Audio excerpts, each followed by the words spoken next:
Allah, Allah, Allah, ما لنا مولى سوى الله. Assalamualaikum semuanya. Baru-baru ini, rasisme menjadi suatu hal yang cukup membuat gaduh di Amerika. Kematian seorang warga kulit hitam menjadi pemicu demonstrasi besar-besaran di sana. Kasus rasisme sendiri memang menjadi masalah yang sudah cukup klasik selama berabad-abad.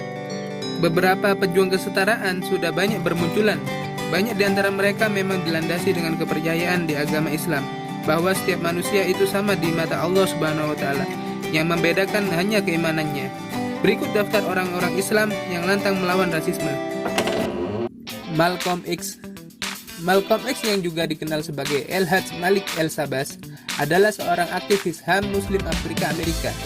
Dia dikenal cukup lantang memperjuangkan hak-hak kulit hitam di Amerika pada tahun 1960-an. Malcolm X lahir dengan nama Malcolm Little. Ketika dewasa, dia mengganti nama Little pada namanya karena menganggap nama Little sendiri sebagai inisial perbudakan pada zaman itu. Ayah Malcolm, yang juga seorang pendeta, tewas dibunuh saat Malcolm masih kecil. Saat usia 13 tahun, sang ibu harus dirawat di rumah sakit jiwa. Malcolm harus melalui masa kecilnya dari satu panti asuhan ke panti asuhan lainnya. Hidup tanpa bimbingan orang tua membuat Malcolm tak terarah. Dia keluar dari sekolah dan pindah ke Boston, di mana dia terjerumus dalam aktivitas kriminal. Malcolm harus masuk penjara pada 1946 karena terlibat dalam sebuah perampokan. Di dalam penjara, Malcolm berkenalan dengan Elijah Muhammad, pemimpin organisasi Nation of Islam, yang anggotanya dikenal dengan Black Muslim.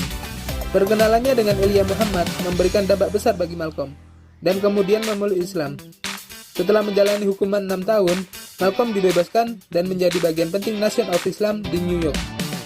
Gaya Malcolm sendiri berbeda dengan Martin Luther King Jr. yang tanpa kekerasan. Malcolm mendorong kebebasan kulit hitam dengan segala hal. Malcolm yang pandai mengolah kata dan menguasai podium membuatnya disegani komunitas kulit hitam di Amerika. Semakin bertambahnya waktu, Malcolm lebih lantang dalam menyampaikan kesetaraan dan ajaran Islam. Pada akhir 1963, Amerika diguncangkan dengan kematian presiden mereka, John F. Kennedy. Elijah Muhammad menginstruksikan agar tidak berbicara tentang kematian sang presiden. Namun Malcolm tidak mengindahkan dan menyebut pembunuhan tersebut sebagai ayam pulang ke kandang. Malcolm terlibat perselisihan dengan Elijah dan akhirnya keluar dari NUI. Beberapa bulan setelahnya, Malcolm menjalankan ibadah haji. Dia takjub dengan keberagaman yang ada di sana dan tidak adanya perbedaan warna kulit. Ia kembali ke Amerika sebagai El-Hajj El-Sabas.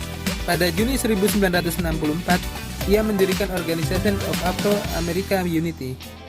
Setelah keluar dari NUI, nama Malcolm semakin melegenda. Malcolm banyak menginspirasi warga di beberapa bagian dunia lainnya. Dia banyak berkeliling ke beberapa negara Afrika lainnya dan juga Timur Tengah. Pemahaman Malcolm menginspirasi banyak orang dari beberapa negara yang masih berusaha untuk mendapatkan pengakuan atas kemerdekaan. Perselisihan Malcolm dan Nation of Islam berbuntut panjang.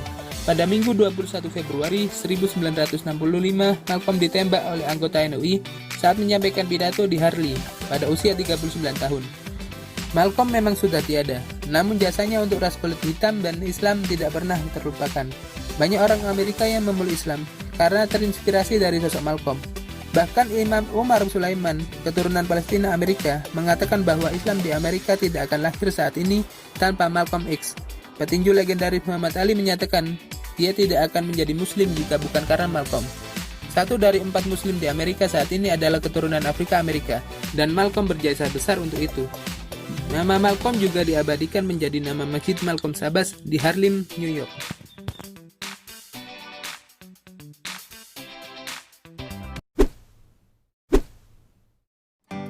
Muhammad Ali merupakan salah satu petinju terhebat sepanjang masa. Muhammad Ali menjadi juara kelas berat dunia pada usia 22 tahun. Muhammad Ali memiliki nama lahir Cassius Marcellus Clay Jr. Ali tertarik dengan dunia tinju saat usia 12 tahun.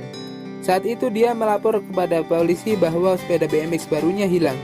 Polisi yang bernama Joe Martin, yang juga seorang petinju di Louisville, mengajari Ali kecil cara bertinju agar dapat menghajar si pencuri sepeda. Ali sangat antusias berlatih tinju di bawah bimbingan Martin. Ali melakukan debut pertama di ring profesional pada 29 Oktober 1960. menghadapi Tani Hanseker dan menang angka dalam 6 ronde. Di tahun 1960 juga, Ali berhasil menyabet gelar medali emas di Olimpiade Roma. Pada tahun 1964, Ali merebut gelar juara dunia kelas berat dengan menang TKO melawan Sonny Liston. Setelah menang atas Liston, Ali memproklamirkan agama dan nama barunya, Muhammad Ali, serta masuk dalam kelompok Nation of Islam. Muhammad Ali dikenal cukup taat menjalankan agamanya dan tak segan menunjukkan identitasnya sebagai seorang muslim. Ali juga melawan penindasan ras kulit hitam bersama organisasinya Nation of Islam. Pada saat diwawancara oleh BBC pada tahun 1971, Ali menyampaikan kekesalannya terhadap perbedaan antara hitam dan putih. Ali mengatakan hal-hal buruk selalu diidentikan dengan hitam. Ketika dia masih Kristen, dia diajarkan bahwa kue putih untuk malaikat dan kue hitam untuk iblis. Muhammad Ali meninggal pada 2006 lalu, pada usia 74 tahun. Muhammad Ali masih sering menjadi bahan perlawanan terhadap diskriminasi kulit hitam. Saat rasisme mencuat beberapa waktu lalu, rapper Snoop Dogg memposting video wawancara Muhammad Ali ketika mengomentari rasisme sebagai bentuk perlawanan terhadap diskriminasi warna kulit.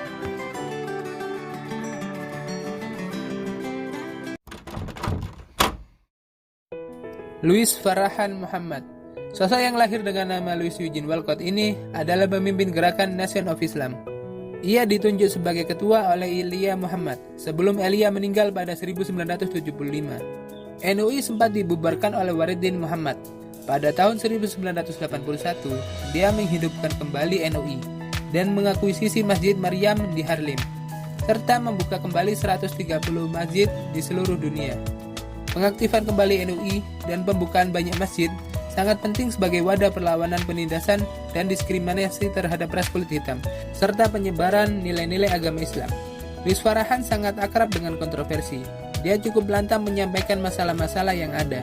Di antaranya pada 21 Oktober 2009, yang menyatakan vaksin H1N1 adalah sebuah kebohongan besar yang bertujuan untuk mengurangi jumlah populasi manusia di dunia.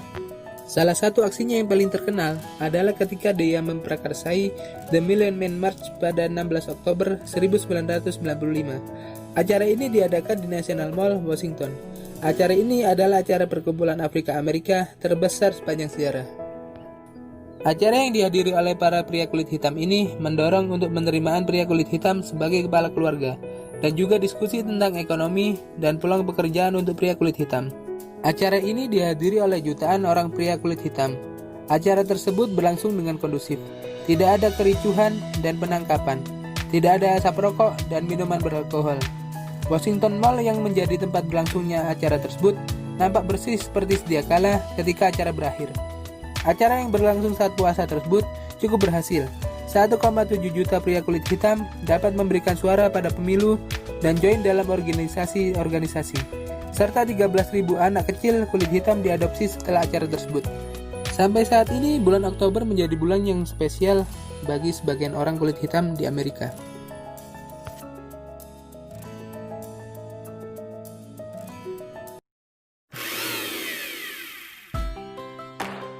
Sebenarnya masih banyak sekali aktivis Islam yang menentang diskriminasi warna kulit, karena di dalam Islam sendiri tidak memandang warna kulit dan paras tubuh seseorang.